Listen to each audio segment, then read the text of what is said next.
Welcome to part 2 of our NXT TakeOver New York coverage on WrestleMania weekend. I'm Glenn Rubenstein, and this is Matt Morgan joining me. Raj Giri is in New York at TakeOver. He cannot join us tonight, but he'll be back Sunday for Mania. So in part 1, you heard us talk about the first match on the show, the War Raiders versus Aleister Black and Ricochet. The War Raiders retaining the titles. Talked about the second match, Velveteen Dream versus Matt Riddle, with Velveteen Dream retaining the North American Championship. And now we're going to get into the third match, which Matt and I had a great conversation off the air to try and recap the highlights of for you here, which was Walter versus Pete Dunne for the WWE UK Championship, and Pete Dunne dropping the title after all this time, a lengthy title reign to Walter, who, Matt, you've actually wrestled before. Yeah, I can't imagine him being older than 18 years old at the time. It was in Austria, and it was in between my WWE and TNA runs, which would be, I was still abusing drugs at the time, actually, painkillers, so that had to have been 2006. Wow.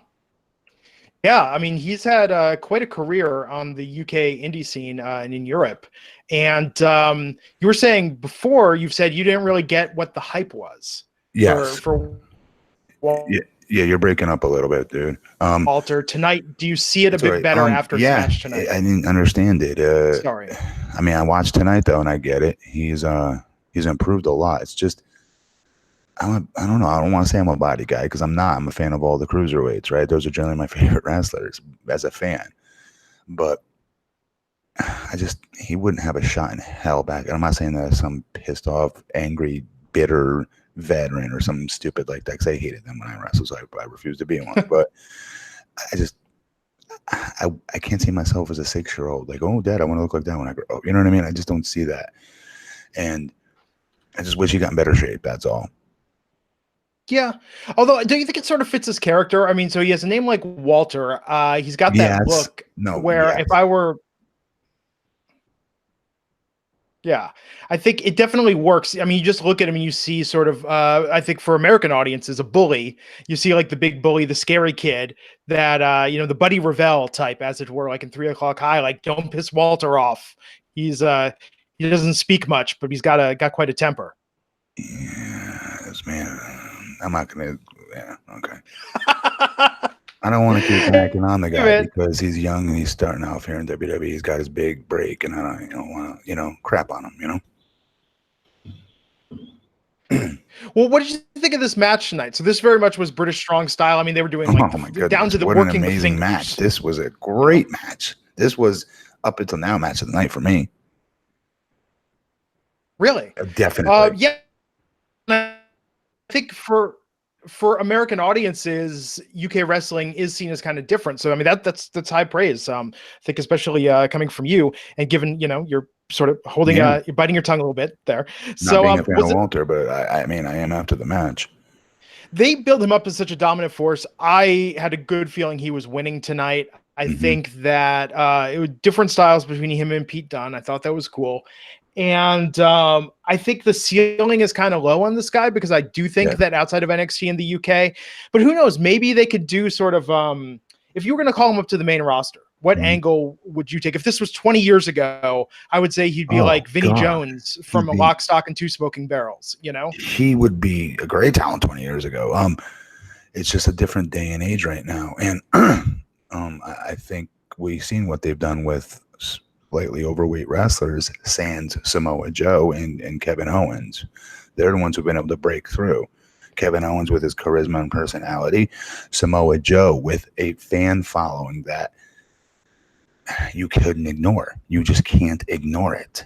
You know what I mean? If War Raiders or Dosevich or these other heavier set guys had that type of fan following that Joe had, where every arena he walks into, everyone's chanting Joe, Joe, Joe, with the look on his face that he's going to rip somebody's face off. That's very believable. His work is very believable. That's very rare. Yeah.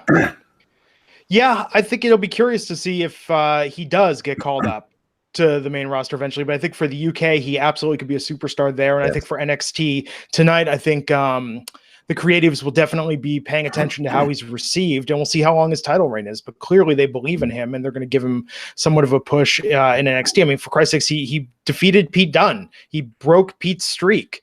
And Pete held that title for a very, very long time. So I think that this is a new dawn for NXT UK. Have you been watching NXT UK on a regular basis, or just TakeOver? No, just TakeOver. Yeah, that's the one where I'm not as well versed in what's going on there, but at TakeOver, when he made an appearance, people definitely paid attention. Yeah. So I think he's a talent to keep watching. I feel like NXT, I know Raj is not a fan of ping-ponging titles back and forth, but NXT, some of these reigns feel like they go on forever. And I don't know how you're feeling about this, but Shayna Baszler retaining tonight in the Fatal 4-Way for the NXT Women's title against Kairi Sane, Io Shirai, and Bianca Belair, with Bianca Belair tapping out. What did you think tonight of that choice to have Shayna leave with that NXT Women's Championship? I don't know, because I don't buy her. I know she's a legit like MMA badass and stuff, but I just don't buy her. As how they book her as the top female, I just do not buy it. I'm not saying she's like the worst or in the middle of the pack. She is toward the top for sure. But if I had my own wrestling company and I was making draft choices, she would not be my first draft choice. Yeah, I would put Bianca Belair in terms definitely of marketable. I think Bianca Belair. And how do you agree with the booking with the choice of her being the one to tap out tonight after losing to Shayna at the last? No, it should have been this guy. What's her name? Sky. Io Shirai. Io Shirai, sorry. Yeah, or Kairi Sane, who Shayna has beat before. Which is why I wouldn't like to see her get beat again, because I think she is a great underdog babyface. She's awesome. I love Kairi Sane. Yeah, I worry after tonight that they're wasting Bianca Belair. I feel like this is a star. Shayna is not long for NXT. She is, but she's still a little green. There's still a little bit more she needs to get to. Just a little bit. She's a little bit like... Did you notice in the pin? I'll give you an example off the top of my head. The pin attempt, 1, 2, and she on her own accord got up in a push-up position to take the kick from homegirl who broke up her pin attempt after hitting the double stack, reversed DVD. She went for the cover, 1, 2, and on her own accord came up off her opponent's chest in the pin attempt slightly, just so she can arch her chest up to take the kick. Those are those in-between things that you've got to really get tightened down before you go on the main roster. I would argue the main roster has a lot of talents that do the same thing. So maybe by that stretch, she's just as ready as some of those greener talents are, but they shouldn't be on TV doing those types of things just yet, you know? Yeah, and I was thinking when she did her double fireman's carry, I don't know if you were thinking this, but I was like, Kairi saying, get your damn elbow, stop blocking her face. This is her moment for her highlight reel. Yeah. And all we're going to see is Kairi's elbow right in Bianca's face. Yeah, I was thinking that, actually. Yeah, I mean, because I was like, that's super impressive. You're doing... Yeah.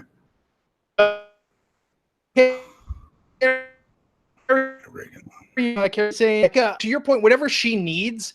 I feel like they need to invest in her, because when I look in the NXT women's division right now, she is a future champ. She could be an absolute star. She's got qualities unlike any woman who's ever held that title before, and I want them to build her. So I was disappointed she tapped out tonight. I did like, though, her even doing when Shayna had her in the submission hold when she was choking her out. I like that she was reaching for her eyes. I like that she was fighting it in a way that we don't normally see people fight that. That was good attention to detail. Yeah.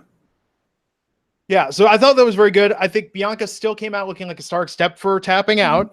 But Shayna, and now with the horsewomen, with Jessamine Duke and Rona Shafir, they're sticking with that, man. I know you and Raj have rolled your eyes at that for the whole time I've been saying it, but they're building it, and I think they're going to probably do something. They're probably going to wait to do something with Ronda before those women graduate out of NXT. Maybe, yeah, they should. I mean, they're paying them, something. They might as well squeeze orange juice out of that orange, right, and finally get their payoff out of it. But those girls are as plain Jane get, in my opinion. I would not be able to pick those girls out of the fans in the audience. Yeah, it's unfortunate, because I think their pedigree is good coming from the world of MMA. Pedigree definitely is, but they weren't humongous stars, and no offense, they don't look like them either. Yeah, but that's their look, right? I mean, compared to Ronda, who goes out with the black swan makeup now in every WWE pay-per-view match. I think that with Shayna and with the other two, with Jessamine and Shafir, here's your test.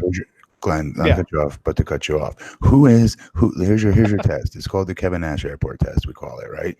Those three chicks those three women walk through the airport. Is anybody that really going to stop them? No. Maybe what's her name? The NXT champion. They'll stop, take pictures with her because she's the NXT champion. But her two cohorts, nobody's stopping them. And I would also argue, put them in the ring with Charlotte Flair, Becky Lynch, and the Boss. And you tell me in order, without knowing any of their names, which of them look like the bigger stars. Yeah. How would they fare? That's true. I think the one that was wearing the face mask before, pardon me, it's Marina Shafir. I think the one that was wearing the face mask before looks strikingly attractive without it. I think that she does have potential. But again, they're going for that sort of, like, we're here to kick ass, not be divas. They don't have to be divas. They don't have to be pretty. They don't have to be hot. That's not the part of it. Do they look like stars is what I'm saying. Charlotte Flair, what she wears to the ring, her robe to her ring gear, she looks like a star. Becky, same thing. Her hair, she sticks out because of her hair color. As crazy as that may sound to some. Sasha, same thing. Her hair color, her ring gear, and how she comes out, her music, her entrance. It's all a big production. They look like stars. Yeah, but isn't that why we thought a cut off black T-shirt is what my wife sleeps in? I hate. Do you have to break it to your wife that you don't see her as a potential superstar of the ring when she's dressing like that? Be like, honey, I love you, but I'm just not. You just don't have that X factor when you dress. Can't you take your dad's WrestleMania robe and cut it up and make your own robe? What the hell? What's wrong with you? Yeah, there you go. So I thought this match was good. Yeah, but with Shayna, I have to admit, her promo in the package before that whole take this belt, take a good look at it, I'm dangling this like meat. That was her best promo. That was yeah. So I'm finally buying it. I'm finally seeing some charisma in this void that has been Shayna Baszler's promos before. And so she's gotten better there. I think she could easily be main roster bound, but not for a while. She's still the champion. Yeah. Next takeover is going to be in June, which is interesting. It's going to be June in San Jose, California, not around a WWE pay-per-view. It's going to be on its own on Saturday night. I might get tickets for that and go. We'll see how it is. They're going to be in my neck of the woods. The main event tonight, 2 out of 3 falls match for the vacant NXT title, Adam Cole versus Johnny Gargano. Adam Cole, they waited a while. They each got 1 fall before Undisputed Era interfered. In a match like this, 2 out of 3 falls match. Matt, are you even paying attention until they each get a fall? Yes, I am. The storyline, no. The athleticism of how they get there, yes. As a wrestler, I am, yes. But the fan, not so much. But I wanted to bring this up, and I even wrote this down because it stuck out to me. I did not like how they buried Johnny Gargano of not going for the count-out victory. It didn't make him look like Johnny wrestling. It didn't make him look like Johnny doesn't want to win that way. It made him look like Johnny idiot. No, because think about it. He's fought and scratched and clawed for this one opportunity. Here it is. It's about to happen. And you say, no, I can't win like that. It makes in today's day and age, in 2019, it makes you look like an idiot, not hard fighting or heartfelt or passionate. It makes you look stupid. And I didn't like that. And it's on him. Now, I want to be clear about this. When the producers come to you and they pitch this to you, because that's not their idea. This is the producers that pitch this for false finish, or not false finishes, but for that spot. That was a storyline narrative that they put in there on purpose, and then to go back later to Adam Cole wanting to take the easier route for the count out. Right? That's the story they try to tell within the story. If you saw that, all right, where one took advantage of the other being trying to get counted out, and the other one wouldn't do it. Right? Great, good story. But here's the problem. When you're Johnny Gargano and they bring this up to you, Johnny, you have the right to tell them, guys, this is a little too vanilla. This is a little too vanilla milk toast. This is a little milky toast. This is just too cheesy, even for my character. You know, I'll listen to everything you guys suggest. I'm all ears. But this one feels uncomfortable to the point where I'll lose some of the fans it makes them look stupid, is what I'm saying. You got to be able to protect yourself without. It doesn't make you look like a mark for your character by suggesting. You got to suggest something better, is what I'm saying. You can't just take everything the producers tell you to do and do it, especially when you know your character. Is that a win at any cost? A win is a win. I think they would see that as a heel victory rather than the ultimate baby face. But what's cool about it is it wouldn't be the second victory. It was only going to be the first victory for him. So he wouldn't have won the title that way. He just wouldn't have won the first fall. That's what I'm saying. I thought it made him look, when he gets thrown into the ring post right after that, he looked so dumb. No, I can't argue with that. But then again, these matches have to be knocked down, drag out there. They have to keep it going. And I think that I put it a similar way. It's kind of a cheat when Undisputed Era was interfering. Cole tapped out the first time, which would have been a second fall, but the ref wasn't looking. I feel like there's a playbook of WWE. How do we fill this and extend the time to make it so these matches go longer and feel like an epic main event? Well, they did a good job using the Undisputed here. Those false finishes were incredibly believable. I was hook, line, and sinker on all of them, actually. I actually loved it tonight. My wife and I both had that you could tell when you get into it, when you cheer, when you just mark out for it. When Undisputed Era tried to interfere, it looked like Johnny Gargano was done, where they cheated and he still kicked out of it. That was one of those like yes moments that if you were drifting got you right back into the match. And I loved when Gargano went out and took care of each member of Undisputed Era individually outside of the ring. Which was great, but the whole time, don't lie. Weren't you thinking as soon as he goes back in the ring, he's eating a super kick and he's losing? Absolutely. And that's what made that kick out cool. And then he gets hit from behind the head one more time with a guy, whatever the hell he calls it, but it looks like a reverse shining wizard to me. He kicks out of that too. And Adam Cole's sell was the best. He made that match. Pulling his hair out of his head at one point. He was in tears another moment. Adam Cole is the whole, I'm telling you right now, he's the whole package. Again, they won't use him right on the main roster, but he is a star. Yeah, no, I thought they both came across looking like $1 million tonight. I think Adam Cole is main roster bound in Undisputed Era. If anyone else is getting called up, but I don't think they should call anyone else up after Mania. They've got too much new talent they're not using as is. Yeah, I agree. But I think Adam Cole could be next. I hope that's not the case. I hope they're waiting a while. Yes. I think Ricochet and Aleister Black, they still need to figure out what they're doing with Lacey Evans, with EC3, for Christ's sakes. Yeah. Even with Heavy Machinery, I feel like they've got all this talent. They don't know Nikki Cross. I mean, just all these great performers they're not using currently. Sanity. So, yeah. Well, Sanity's now Shane McMahon's. Yeah. Oh, poor Bobby Roode. So they're not even in the match. The Raw. So we talked about this the other night. It's happening in Mania. Zack Ryder and Kurt Hawkins versus the Revival for the Raw Tag Team titles. Roode and Gable aren't even in that. Yeah, not even a four-way. Nope. It's crazy. So it kind of goes back to our original point. You watch these takeovers now with a different eye, almost praying that your favorite doesn't get called up. Yes, that's the truth. What a difference. I mean, 3 years ago, 2 years ago, it was much. Oh yeah. So overall, what did you think of tonight's takeover? Whatever you want to call it, A plus. I love this. I love this pay-per-view, and I didn't think it was gonna be that good. It blew my socks off. I'm being honest. As far as wrestling and storytelling, yes. Now, if I was going to have any criticism of this, I did not think this was a takeover with as many big entrances. It's not fair, though. With the big entrances, okay, yeah, that's fair to say. But like, we can't compare this to the other NXTs that had Samoa Joe and all those other huge stars they got out of Ring of Honor for a couple years there, plus Finn Balor, and we can't compare it to that because those guys were like main event level talents that had to go through NXT just for the hell of it, right?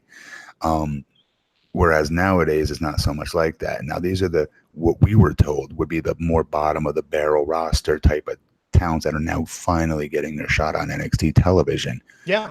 Sans Adam Cole, obviously he came in with much fanfare, and some others, but this was a great show with great talent that told great stories. Every match I was super into.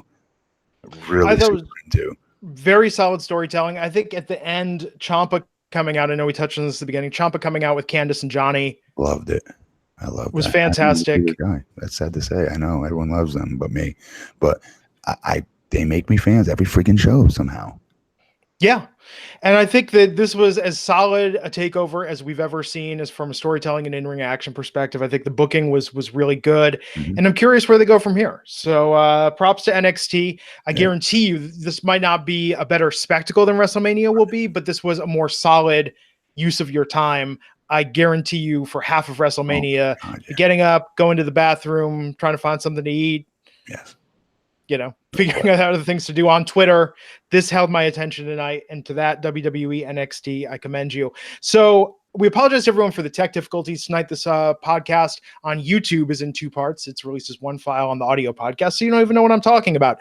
But we will be back here Sunday after WrestleMania ends. Myself, Mr. Matt Morgan, Mr. Raj Giri, to talk about everything. This is what's going to be an 8-hour WrestleMania, you think, at this point? Pre-show to closing easily. Pre-show start? I don't know, in an hour from after we get off the air, maybe after Hall of Fame. No, 1 p.m. I think Pacific, so maybe 3 or 4 Eastern. I don't know. Early. It could be 7 to 8 hours, Glenn. I think you may be right. So please join us back here then. In the meantime, take care. Enjoy Hall of Fame tomorrow night. Wrestling Inc. will also have cover of the G1 Ring of Honor New Japan show tomorrow night. We will not be here for that. But we will be back on Sunday, and we'll see you here on the Wrestling Inc. podcast. Take care.